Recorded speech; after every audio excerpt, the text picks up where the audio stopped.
internationale mondiale.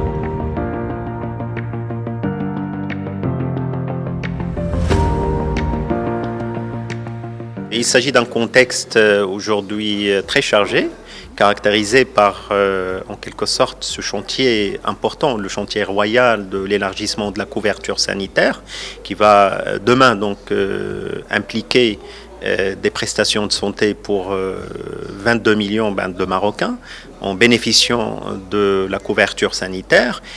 Ce qui implique aussi notre capacité, la capacité du système de santé national à trouver les ressources humaines qualifiées qui vont être dans les cliniques, dans les hôpitaux et qui vont dispenser les prestations de soins.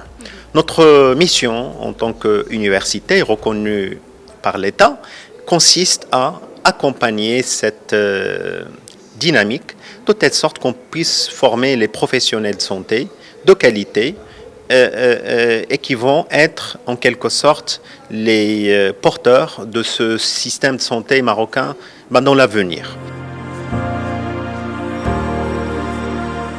On ouvre 3 filières nouvelles en soins infirmiers. La première filière, c'est une filière d'infirmiers polyvalents.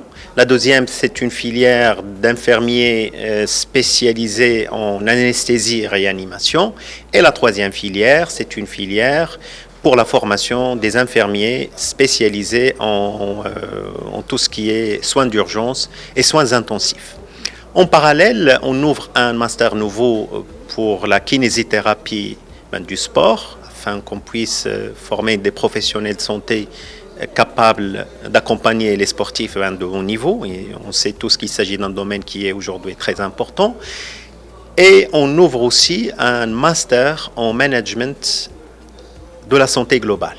Il s'agit d'un master à dimension en quelque sorte internationale, parce qu'il vise à former des professionnels de santé qui sont capables d'appréhender la santé dans sa dimension mondiale.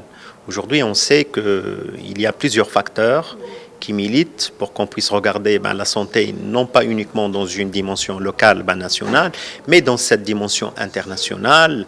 Je peux parler des pandémies, le Covid nous donne des enseignements là-dessus. Je peux parler aussi des flux migratoires, les maladies infectieuses, l'environnement. Nous, en tant qu'université, nous avons un rôle de formation pour qu'on puisse mettre les professionnels de santé sur le marché. Mais en même temps, s'il y a une fuite de l'autre côté, donc là, le système n'est pas fiable et il faut qu'on se pose la question. Oui, moi, je pense qu'il faut qu'on travaille sur l'amélioration du cadre de travail des professionnels de santé. Et cette amélioration, elle passe aussi par la formation continue. Leur dispenser des formations continues qui leur donnent une ouverture sur le monde, qui leur donnent aussi des compétences nouvelles.